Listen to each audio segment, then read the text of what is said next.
Well, first of all, what kind of mythical powers does a Sun Devil have? We got to consider that.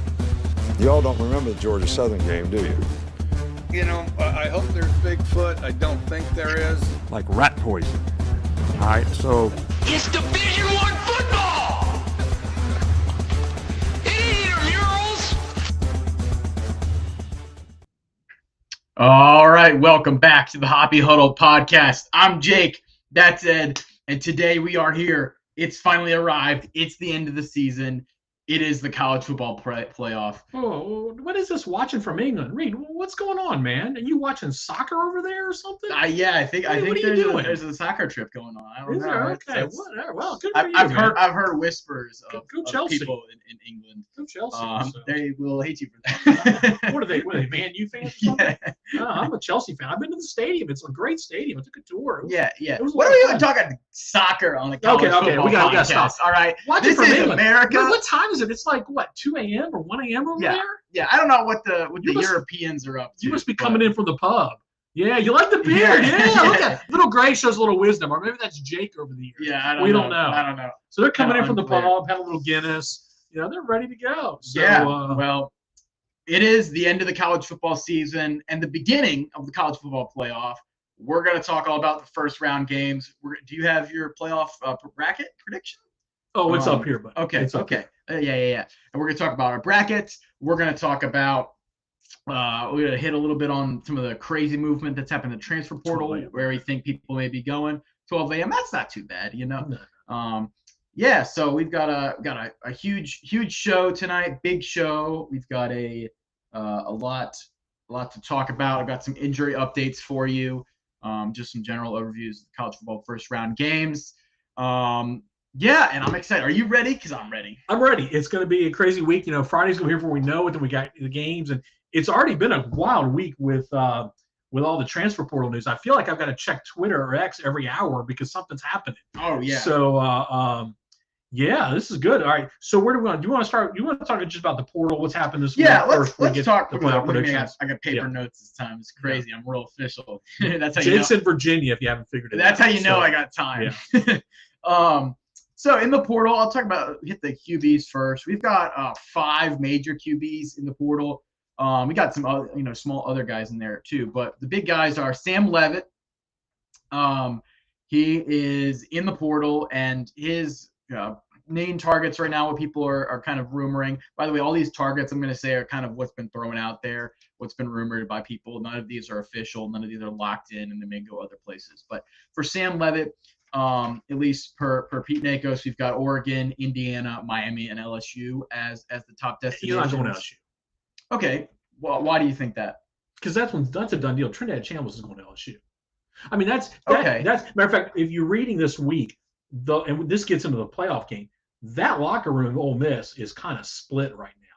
I mean, they're having problems in that locker room because Trinidad Chambliss is everybody knows he's going to LSU. And why wouldn't you if you're Lane Kiffin? Bring Trinidad Chambliss in, give him better weapons at wide receiver, running back, O-line. He already knows the offense. So Levitt's That's not true. going. Levitt's not going to LSU. Levitt's going to go to So Oregon. you don't think LSU will get a QB in the portal besides Chambliss? No, he's Okay. going to run LSU's. He's going to run Kiffin's offense. Okay. Levitt's going to Oregon. I'd be willing to bet every penny. I Poor mean- Austin Novosad. He's never going to get a shot there. I can't say I don't have a little bit of I glee. think at that. Levitt's going to end up at Oregon or Indiana would be my guesses, or Miami. One of the three. Yeah, well, like I said, so LSU Yeah. maybe not, but that's just But kind of yeah, what was yeah, thrown around yeah, I there know. by the reporters. Yeah. Dylan Raiola in the portal, not going to Texas Tech. I know you may be No. thinking he's going to copy Mahomes. He's going to go to Well, he needs Texas. to tear his MCL or ACL. Yeah, first. he's not going to Texas Tech. Top destination for him right now is Jeff Brom's Louisville. Oregon maybe in the mix for that. depending on what happens. Oregon maybe Yeah. as well. I honestly see a lot of potential there for him at Louisville. Jeff Brom's kind of a quarterback whisperer. He takes a lot of guys that are decent and makes them put up really great numbers with Raiola's talent. If he's willing to be coached, I think he could. I think they could tear it up at Louisville in the ACC against those ACC defenses for sure.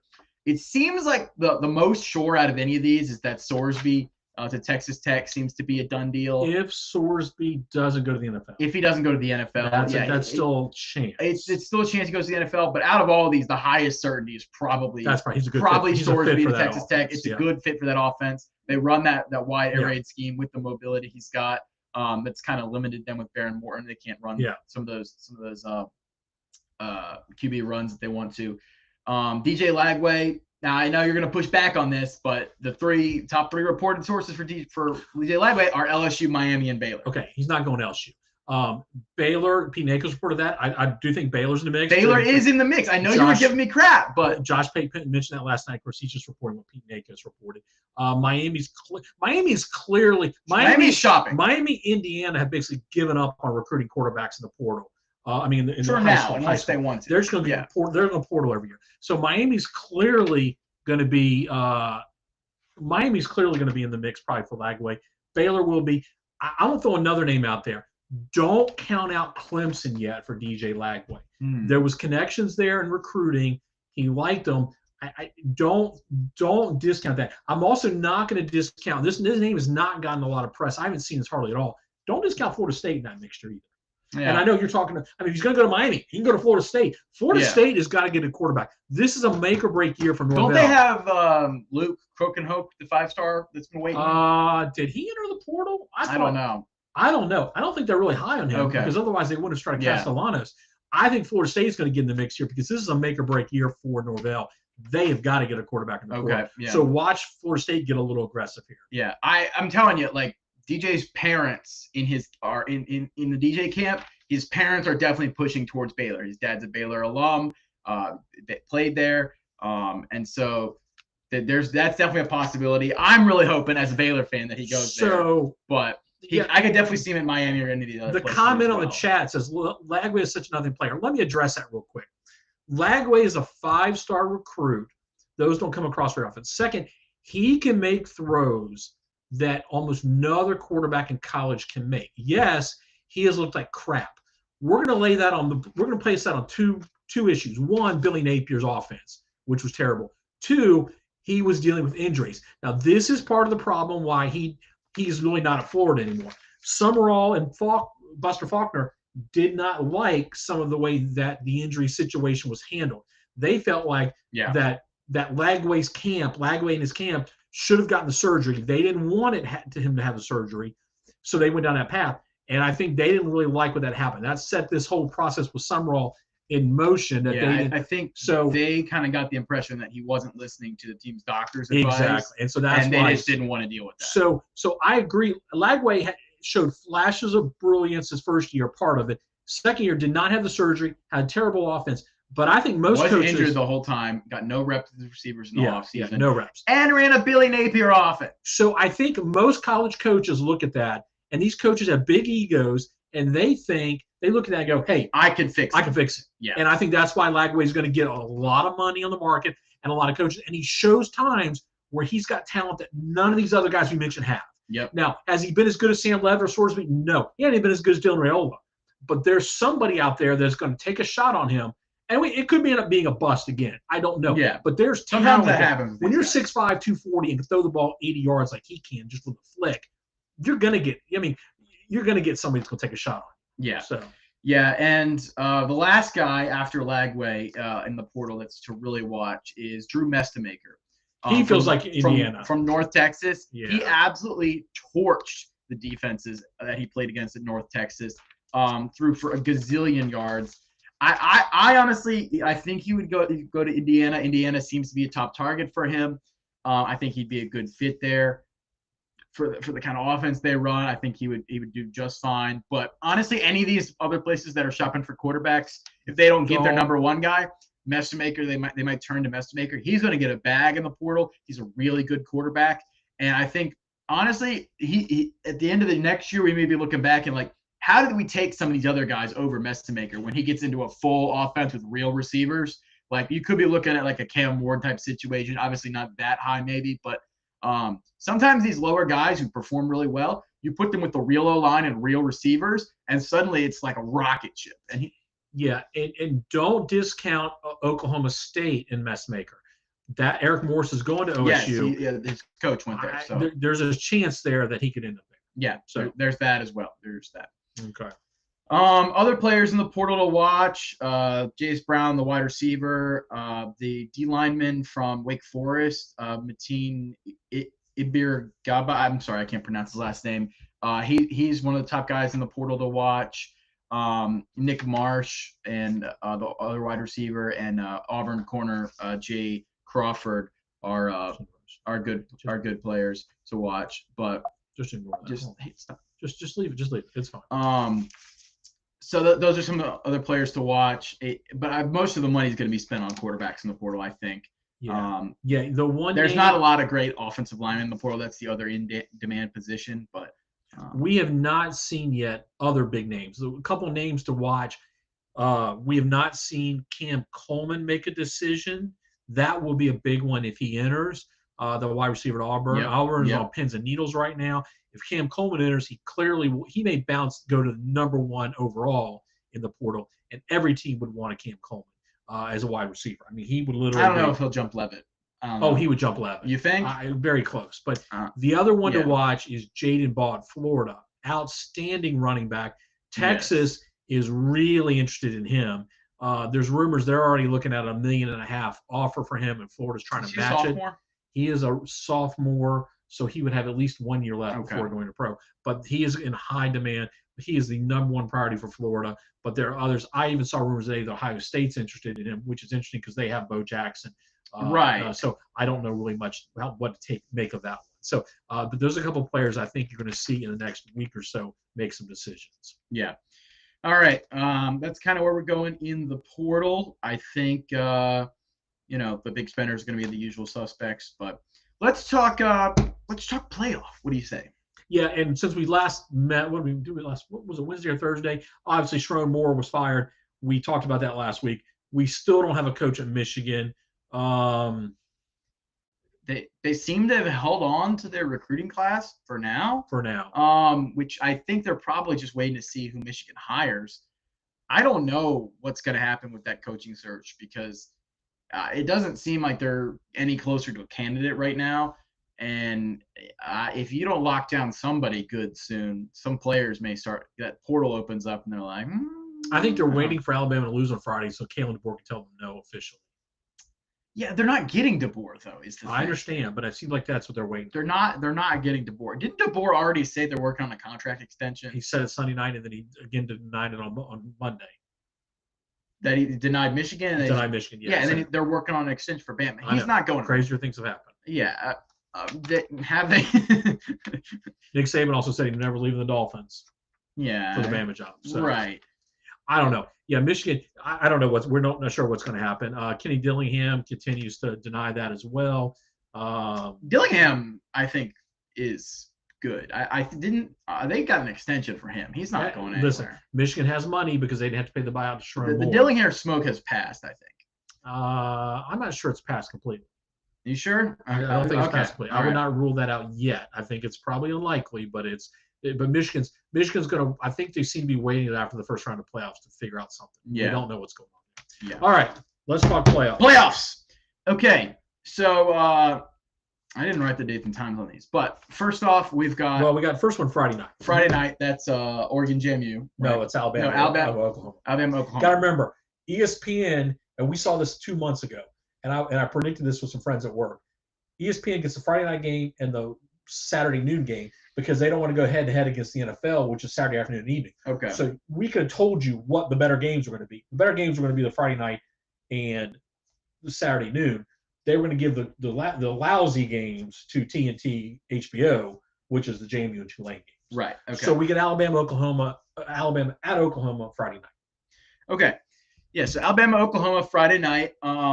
We already saw this game happen, and the interesting thing about this game the first time is that actually Alabama outgained Oklahoma, and they kind of played better. And they threw the ball pretty well. They ran the ball, all right, and they were able to keep Oklahoma's offense sort of in check. Although Oklahoma's offense hasn't really been that efficient and consistent all year. So a lot of people, I think, are leaning towards the second time around. Alabama gets it back together. But there's also been something that's happened between that last game and now, and that's the Alabama offense that's dropped off a significant amount, in my opinion. They've I don't know if they've stopped improving and everybody else just kind of got better and got the tape on them. They haven't really been able to run the ball, and they almost lost to Auburn. And I don't know. I'm not super confident Alabama going to this game. The injury situation, they do not have LT Overton on the defensive line, Alabama. He's out, as well as Josh Cuevas. I think he's their tight end, right? He's he's questionable. So without Overton on defense to get that pressure on the weaker Oklahoma offensive line, and without really seeing improvement from Alabama on offense, I don't think they can run the ball against Oklahoma. There's no way. And then I kind of think the playbook's out on the Alabama passing game. You get pressure on Simpson, and you just sit back and you keep them underneath, and they kind of stay bottled up. And so because of all those reasons, I'm going Oklahoma. I think Oklahoma wins this in a low-scoring affair, and I think Alabama's offensive struggles continue. Yeah, the rumblings out of Alabama have been that Ty Simpson's injured with some sort of back injury. Now, I don't think he's on the injury list. I did not look I today. didn't see. He's not. But that's the rumor. Now, whether that's true or not, who knows? So let's Either way, but he is not. The production from him has dropped off significantly. Yeah. Mid-October through now. So this is not the same Ty Simpson. We also don't have Ryan Williams has entered the witness relocation program. We have no idea where he is. This is a man, one of the most highly sought after recruits. The man we were talking in the same breath with Jeremiah Smith last year, and he can't catch the ball. If Alabama wants to win this game, they have got to find him. Ryan Williams legacy game, yeah. Yeah, they've got to find, because Bernard's doing everything for them. And if you can find Williams early in this game, that's going to free up Bernard. That's going to free up this passing game, and that'll make a big difference. I think Alabama's inability to run the ball has really hurt them. Yeah. And this is not a good matchup for them defensively. For them they're not going to be able to run the ball, and it's going to put more pressure on Simpson. We know what Oklahoma's going to give us offensively. They cannot move the ball 80 yards. They're going to have to be opportunistic. They can move the ball 60 yards, though. 50 to 60. They're going to have to get field position. They're going to play the field position game. They got to get short fields. They're going to have to take advantage of the scoring position. Yeah. I don't know if that kicker's going to be wearing the short shorts again in same game. That was the last time that came out. This, to me, it's a coin flip game. Alabama's clearly got talent, but they just haven't played like that for weeks now. And so it's hard to envision. First of all, it's hard to envision them to go on a run. Can they beat Oklahoma this game? Yes. Could they put it together for a game? Yeah. Yes. But they're not going to put it together and win the championship. A lot of this will hinge too on if R. Mason Thomas, if he's in, how healthy is he? How effective is he in the field? He's questionable going into this game, or I don't know if he's officially listed as questionable. His status is kind of up in the air, but he's been out the last couple of weeks for Oklahoma. If he's in and he's full health, I think that heavily favors Oklahoma. He's a game record up front for the D-line. If he's in and he's partial health, who knows? I think he'll probably play some, would be my guess, but how effective he's going to be, I think that'll have a huge outcome on the game as well. Yeah, for pressure on Ty Simpson, when you're getting in his face and you sack him, you pressure him, like no quarterback is 100% during that, and he definitely has dropped off in effectiveness when you get pressure on him. Yeah, I think for me, again, this is a toss-up game. I give the edge to the team that I think's playing a little better, Oklahoma. I give the edge to the team that has the home field advantage. I think Norman will be rocking for this playoff game. Give me Oklahoma to win the game. It's not going to surprise me if Alabama wins. I expect a close contest. I agree with you. I think it's low scoring. We're not going to see these teams in the 30s. Will say, however, I think both of these teams are going to lose. Either one of these teams will lose to Indiana handily in the second round. Yeah, we're getting ahead of ourselves there, but you're probably right. So, all right, we get to Saturday, the noon game. This is the most intriguing matchup of all the playoff games. This is the one I'm most looking forward to. Oh, yeah. Miami at Texas A&M, a game at College Station. What a game! The weather's not going to be an issue. It's going to be 70 degrees. Ooh. So it's going to be perfect football weather. At least last time I looked. I I've got a lot of thoughts on this game. We don't know what quarterback play we're going to get from Marcel Reed or Carson Beck. We've got an incredible offensive line by Texas A&M, but they're going against a great defensive line by Miami. Yeah. On the flip side, I don't know that Texas A&M's defensive line isn't like some of the Texas A&M teams from the past few years. I think Miami's offensive line can handle them pretty easily. To me, this game hinges on two factors. I think Miami's got to stay committed to the run, and they're working in, what's the other back's name? The other back they started working in, the freshman, and I can't remember his name now. I know who you're talking about. But they started working him in towards the last 3 or 4 games. I think if Miami stays committed to the run, I think they're going to find success. I think Texas showed you in that game. Remember, Texas A&M played a weak schedule in the SEC, and I think they got exposed in the Texas game. Texas was able to run the ball pretty effectively, and I think Miami can do that with this matchup. If they do that, that's really going to free up Carson Beck. It's not going to put so much pressure on him. He's going to be able to stay back in the play-action pass because Carson Beck can't run. That play-action pass opens up, and I think then you're going to be able to expose Texas A&M defensively.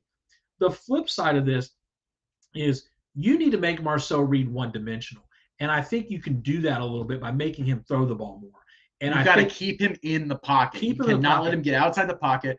That's going to be key for Miami's D-line is rushing, is getting effective pressure while not letting him escape contain. Right? And then you really get Miami's defensive backs against Craven and Concepcion, and I think that actually favors Miami's defensive backs. They played well this year, and I don't think they've got a couple of injuries in the backfield, but they're still solid. But they're solid, and I don't think those. Again, I go back to the Texas game. I think that gives us a blueprint for what happens when you've got some talent back there.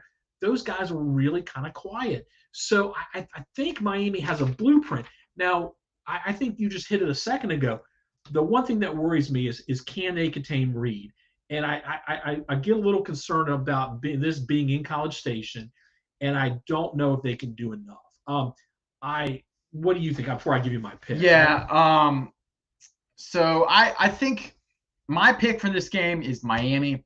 I think the difference here is going to be Miami's O-line versus A&M's D-line. I think that's the biggest mismatch on the lines of scrimmage because I think even though Miami's D-line is NFL caliber, I think A&M's O-line is also very good. You were able to see Texas kind of get some pressure on Marcel Reed with their guys and their rushers, and I think Miami can kind of do the same thing. I'll be interested to see kind of what approach they take, but the biggest mismatch to me is those monsters on the Miami O-line versus A&M's D-line, which is just kind of it's decent for the SEC, but it's nothing to write home about. I think Miami's receiving core is pretty good. What's the freshman receiver's name for Miami? Why am I blanking off since I go off football and I forget? Yeah, Malachi Tony. Malachi Tony. Yeah, Malachi Tony. I don't see anybody in Texas A&M's defense that can really cover him, so I expect they'll have to double or half double him. So, Ruben Bain. Ruben Bain does not suck. I don't know where you got that. You've had too many pints, Reed. I don't know, all the fog in Britain has messed with your brain. Ruben Bain has been he's been good this year, and I think he's short arms or not, I think he'll get effective pressure. Yeah, everything I said makes you think that. Everything I said makes you think I'm leaning Miami. Here's why I'm going to pick Texas A&M. Really? I am. I think Miami has.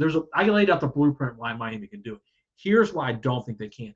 I think there's a mental block with this team at times, and I think you saw it in the SMU game. Sometimes they just get in their own head and they can't get things done, and they get behind. And I think this is the perfect scenario here on a road game, College Station. I think A&M is going to be amped up. I don't think A&M's that great of a team. I just think it comes down to a close game. I'm convinced Mario is going to blow something somewhere. I think this will be an entertaining game. I think it'll be close. I'm going to give the edge to the home team here, A&M. I will be pulling for Miami, but I think A&M will probably eke this one out. Okay, interesting. Yeah, I got Miami, but I could easily see A&M winning. Yeah. This will be I think the best game so far. Yeah, absolutely. So, and then we'll talk about second round in a few minutes. Yeah. All right, then we get to, I think it's either 3:30 or 4 o'clock. I don't know. This is Tulane and Ole Miss, and This is a rematch. It is a rematch. And in the first round, Ole Miss handled them very effectively. Blew them out, won by 20 or 30 points or something like that. It was like, was it 45-10 or 48-10? Yeah, something like that. The difference is this time is not so much, Tulane's more experienced, and they got no huge downsides. They still got Summerall, but the difference here is that Ole Miss is in chaos. They're in turmoil. They don't have Lane Kiffin as calling plays. It's not his offense. I mean, still his offense scheme wise, but he's the X factor there, right? They don't have Lane Kiffin. Got Charlie Weiss, he's going to be back to the OC. But again, and also you have to wonder, like, how much is his locker room split? You talked about Chambliss. He may be going to LSU. Is locker room division? Are they going to be really playing super hard? Are they going to be playing together? I don't know. That's impossible to quantify. So while I'm picking Ole Miss just because a G5 team has never won the playoffs, and I don't think this is going to be the first one. But if Tulane wins, I can tell you the exact reasons why. It's because Ole Miss didn't come out to play. Yeah, and you got to remember that first matchup. It was early in the year. Jake Retzlaff had only been with the team, a couple weeks, Right. 3 or 4 weeks. Didn't really have the playbook down yet. I mean, there were reasons for it. Now, Ole Miss has just got more talent. I mean, there's no doubt. Yeah. But I think if you're going to write a script for how Tulane can hang in there, it's that they know this offense better now. Retzlaff knows the offense better. They, maybe there's a turnover, maybe they can hang with them. And I do think that Ole Miss, you're either going to see one of two teams.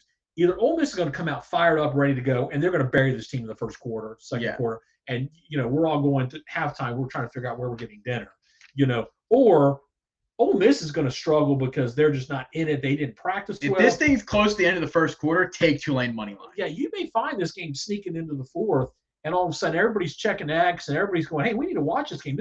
I do not think Tulane's going to win this game under any circumstances. I don't either. I'm picking Ole Miss. I think they could. There's a scenario where they can make it close, but I think Ole Miss is just going to win out. I think Quan Lacey's too tough.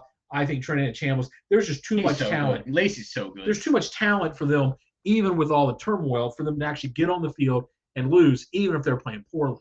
But this would not shock me if this is a close game at halftime. Right. Because of all the external How many factors. times do we get to one of these games where a lower tier team or a group of five or something is so unbelievably fired up, playing together, they're united, everything, and they go against a team that it's much more talented but kind of disoriented and all of it. And then usually the much more talented team still wins anyway. We see right? this all the time. But that's the scenario is if that could happen, this is exactly if you were to pick a scenario where a G5 team could win a playoff game, this is exactly what you would cook up. You see this all the time in the NCAA basketball tournament. You see a higher seed team struggle in the first half, not shooting well, come out, and then they come out second half and blow the doors off. Right. This is that scenario. Very possible. So we'll see. But I don't think we both have. I have Ole Miss winning. I like I said, that's just the scenario where Tulane could win. Okay. And then we get to the final game, which is Oregon JMU. Watch the Bears Packers. I'm just saying. There's no scenario where JMU wins. There's zero chance. I mean, come on. I like JMU Twitter. They're pretty funny. That's a funny tweet. JMU Sports News is a funny. By the way, that was started by a former UVA beat writer. By the way. Oh, really? Yeah, you have to go dig into it. He used to be a UVA beat writer. Well, I like that. I like those guys. JMU Twitter. I wasn't familiar with your game. Now I am. It was funny. It's been great all week, but they're going to get slaughtered. Yeah. Oregon will probably not even show a full game plan. They will sit people. You're not even going to get, even if the game's close, I don't think Oregon's going to show much in the first half. Yeah, I think Oregon goes up by 2 scores and starts putting in backups. Reed take JMU will not lose by more than 7. I will bet you a large amount of money that is not the case. Yeah. Here's the Reed. I love you, man, but come on. Here's the reality is JMU can't throw the ball. They have no passing game, and it works fine in the Sun Belt. But Oregon's a different level athlete, and they're just going to say, okay. All of Oregon's defensive, you put one Oregon D lineman, and he weighs as much as 2 JMU offensive linemen. Like, it's not comparable.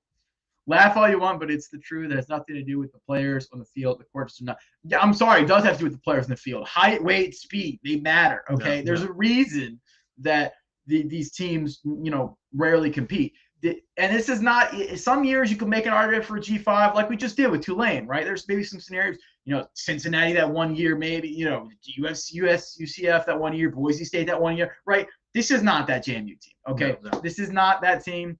They don't have a 99 speed receiver and a good quarterback that could just, burn Barrett score. can't throw that. Barnett, No. whatever his name is. And I've watched too many. I've watched 2 or 3 of their games. They don't have anybody that's going to compete on also, the outside. isn't their running back Jordan Fuller, isn't he out?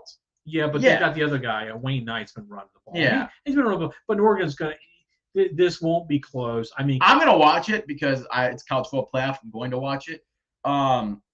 I don't expect it to be close. Don't get me wrong. I'm rooting for JMU. oh, yes. If we are. they win, I will be extremely happy. And I can't wait to talk about it and be like, oh, my gosh, I can't believe Dante Moore threw 6 interceptions and 4 pick sixes. But, yeah, this is out of Logic's hands, I'm afraid. If they win, this will go down as the greatest upset in college football history. I don't know about that, okay? Without a doubt. The stakes of it- Appalachian State beat Michigan. No, that was the first game of the season. This will go down. No. No. Let's have that debate. Okay, we'll have that debate if it happens. I will bring it okay? If that happens, we can have that debate. Yeah. Anyways, all right. So we both have Oregon moving on. All right. So then let's talk about now we get to Let's talk prediction about our season. brackets, okay? All right. So we get to the next round and we get Oregon. We both have Oregon playing Texas Tech in the Capital One Yes. Orange Bowl. Yes.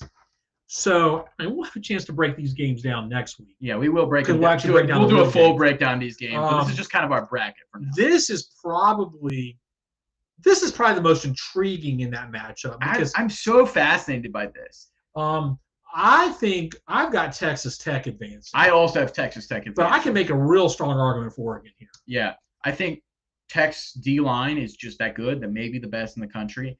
They've just been the most consistent team. I think They Texas haven't Tech. even come close to losing a game with Baron Morton in. Yeah, the one game that he was out there. The one game he was out, they lost. I think Oregon's really talented, but unless they get those receivers back, their passing game is limited. We know DeCorian Moore, and there was some thought at the beginning of the year Stewart might be back. He's not. We don't. Maybe it's possible Moore could be back for the second round of the playoff, but it's not. He's out this week for sure. So I have Texas Tech advancing. Okay. Then we get to the Rose Bowl. You have Alabama versus Indiana. I have Oklahoma versus Indiana. I have Oklahoma winning. Oh, you have Oklahoma? Okay. Yeah. Okay. We both took okay. We have both Oklahoma and Indiana. I have Indiana winning. I think Indiana clears either of these teams. They have a much better offense. They have a much better defense than. Yes. I think Indiana clears. Okay. Mendoza, Heisman. All-State Sugar Bowl, which I want to pause for a second. That's Ole Miss, Georgia. How does Georgia end up in the Sugar Bowl? I mean, come on. It's a set rotation. This is garbage. This is the SEC bias again. I'm sorry. Anyway, all right. Yeah, it's a set rotation. Okay. They could have gone to the Cotton Bowl or the Orange Bowl somewhere else. They put them in the Sugar Bowl because it's the SEC. Whatever. All right, let's move on. Ole Miss, Georgia. Georgia. Yeah, we saw this in the regular season. This game. We saw this game. It's Georgia. And Georgia's playing pretty well. I don't think we can argue that too much. Yeah. Then we get the Cotton Bowl. This is another game that I'll be fascinated with. I'm so fascinated about this game. I think it's Ohio State versus Texas A&M. Ohio State's a better team. I think I've got Ohio State versus Miami, and I've got in the shock upset, I've got Miami beating Ohio State. Whoa! Hear me out. I do want to hear you out. Now, this is based on a narrow read of the Big Ten title game. Okay, I don't think we're just going to get complete chalk across the board. An upset's going to happen somewhere, and I'm putting my chips on this game. I think that Julian Sayin, when he's under pressure from elite NFL defensive talent, like he was in the Indiana game and like he wasn't the entire rest of the season, struggles and is not as good a quarterback as you think is. Miami is the only team that Ohio State will have the defensive linemen and the corners to play with Miami's receivers. Look, the 2 times where Sayin faced NFL linemen, Texas and Indiana, they scored less than 14 points in both games, right? Yeah. So I know that's kind of a crazy take. And look, I'm out there. And I may be proven wrong. But I got to go out on a limb here. I can't just it's too easy to just pick chalk every single time and be like, wow, if you never take any risks, there's never any rewards. My thoughts is Miami's defensive line makes Saints struggle. They can't get over it. Ryan Day gets in his head again, and they scrape by a low-scoring victory, 17-14 or something like that. Here's the thing I'm going to argue is Ohio State is extremely talented, and I think They are.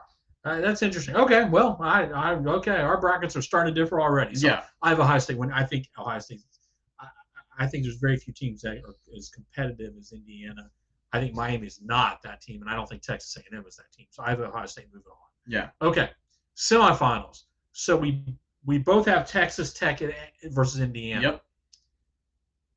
I have Texas Tech winning. I have Indiana winning. Okay, and here's why. Indiana lost their best defensive player. Yeah. Because of the injury during the celebration. That's crazy. And I think that if he hadn't lost him, I would pick Indiana. I think that's going to hurt them. I think they're losing kind of the heart and soul of that defense. And I think that is going to hurt them. I think they're meeting another team that's fight power with power. And I think Texas Tech is going to match them. And I think Texas Tech wins that game. It'll be a great game. But I think Texas Tech beats Indiana. Yeah, I disagree. I think Mendoza is the best quarterback in America. I think I think this will be a high-scoring game. And I think Indiana, yes, their defense may be a little down, but Texas Tech's going to score no matter what. Mm-hmm. I think Indiana scores with them. I think Indiana wins in a shootout, and so I got Indiana winning. Okay, all right. So we differ. Both in a high-scoring game, I pick the better quarterback. I think Mendoza is much better than I'm blanking on his name. Baron Morton. And so I got Mendoza and Indiana moving on. So in the Fiesta Bowl, I have Georgia versus Ohio State, and you have Georgia versus Miami, and I have Georgia winning. I think Georgia will Ohio State, Miami will have used all of their oomph to beat that Ohio State upset. I think Georgia will just kind of roll over them. Okay, I have Ohio State beating Georgia, unless something unusual happens. I think Georgia's limited offensively in what they can do, and I think Ohio State beats them and scores more points. I think Georgia is limited, but in the scenario I have, I think Kirby just outcoaches Cristobal by a mile. Well, not unless all the players are arrested for driving. Right, right. All right, national championship pick. I have Ohio State versus Texas Tech. A Big 12 team is in the national championship, and a Big 10 team. No SEC. There's no bias here. Okay. All right. And I have my national title. Picking against the SEC all the time is biased too. It's a winning bias. Okay. All right. My national championship winner is the same team that won last year, Ohio State. Really? Yes. Wow. Back to back. Shocker. The most talented team in the country wins another title. Yeah, maybe. I have got Indiana over Georgia. Indiana winning the national title, being the first team to join the national title club as a new champion since Florida in 96? 96, since the University of Florida in 96. Indiana will be the first team to join the national title club. Wow. Yeah, I mean, again, that would be fun. I'd be rooting for and that. Break the blue chip ratio and make everyone's head explode. Poor Bud Elliott. This will be the greatest. You want to talk about the greatest story in college football history? This is up there. If Indiana wins the national title. It's the greatest story, and it's the worst story. Here's why. Because that puts so much pressure on every single coach now. I mean, if you're Kirby Smart, your fans want, you haven't won in 2 years. Why? If you're Kellen DeBoer, why haven't you won in 2 years? Right. Because everybody can win. If you're Kurt Snedding and you can turn Indiana around in 2 years, then every single coach It's Jeff Bridges from Iron Man. It's like, Kurt Snedding was able to build this in a cave with Indiana Hoosiers. Yes. I mean, every other coach just got screwed over if Indiana wins. Yeah. I mean, so, no, that would be tough. I believe in it, and not only do I believe in it, I think it's the correct pick, and I think Indiana – so all season has been the best team in the country. I think they proved it by winning the Big Ten. The last piece of faith I needed from Indiana to fully buy in was them to beat Ohio State, and they beat Ohio State. I think, when I thought a lot about this bracket I think I would have come close to picking them without that injury. I think that to me, that was the differentiating factor. But the interesting thing is we've got two different brackets. I think once we get past this first round, anything could happen. Yes, yeah. Anything except, almost anything. I think you and I had different changes. Except Ole Miss beating Georgia. Except Ole Miss beating Georgia. That's not going to happen. That's not going to happen. But I think there's a lot. So I think once we get past this week, we've got some fun football ahead of us. Oh, and, yeah. And games that could go either way. Who knows what will happen with injuries. A lot of talented players all across the board. A lot of game wreckers. Yeah. A lot of possibilities. So this is exciting. I think the first game round, hopefully we'll get a good game out of the 4. Maybe we'll get 2. My guess is we kind of know what's going to happen in 2 of them, we think. Maybe. My guess is we'll have 3 blowouts and maybe 1 good game. Which is the good game? I don't know. If you look at the history of the college football playoff, it's about par for the course. Everybody forgets in the 4-team playoff, like, oh, these 12-team games are such blowouts. In the 4-team, they were about half the time they were blowouts too. We usually would get 1 blowout and 1 good game in the 4-team playoff. So we will be back next week. Let's see. The 24th is Thursday night, right? So we're probably the 23rd. 23rd. Which is on Festivus. Festivus. Happy Festivus, everybody. Yes. We'll probably do a show on the 23rd to recap. No, can't do it on the 22nd because we'll be going to a UVA basketball game, Reed. We'll be there to watch them play American. So I think the night of the 23rd, we'll do a huddle. Okay. We'll kind of recap the weekend's playoff games. And we got some time. We'll probably do a preview because we'll probably do that. The next one. So we'll do another one, and then we'll probably have some more portal news. We're not really maybe coaching news at that point. Yeah, what he told him the truth though. They hated Reed because he told the truth. That would be funny. Yes. We will. We're not going to do a whole lot of portal rankings or classes until. Reed, you'll be at the UVA American game. All right. Well, we'll have to. All the Hoppies will be there. All the Hoppy men will be there. So.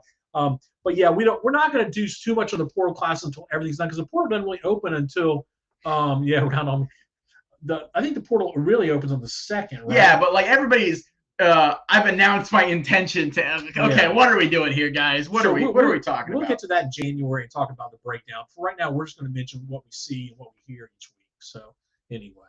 All right. Well, good. Well, we hope everybody enjoys the weekend. It's a great weekend. Right before Christmas, we get some great games. Then we get Christmas week. Then we get some more games. Man, this is a great time of the year. Yeah. It's the most wonderful time of the year. Some may say. I think Andy Williams sang that song, or Tony Bennett. Tony Bennett did that, I think. Anyway, yeah. Tony Bennett, not the second. Anyway, whatever. All right. So, well, anyway, hope you all have. If I'll have a round for all the Hoppy money. Right. Too late to back out now. That's right. All right. Well, y'all enjoy. Thank you for joining us on the huddle today. We will see you next week after the playoff games with our reactions and previews for the second round of the play. Make sure to like and subscribe. Yep. Good night, America.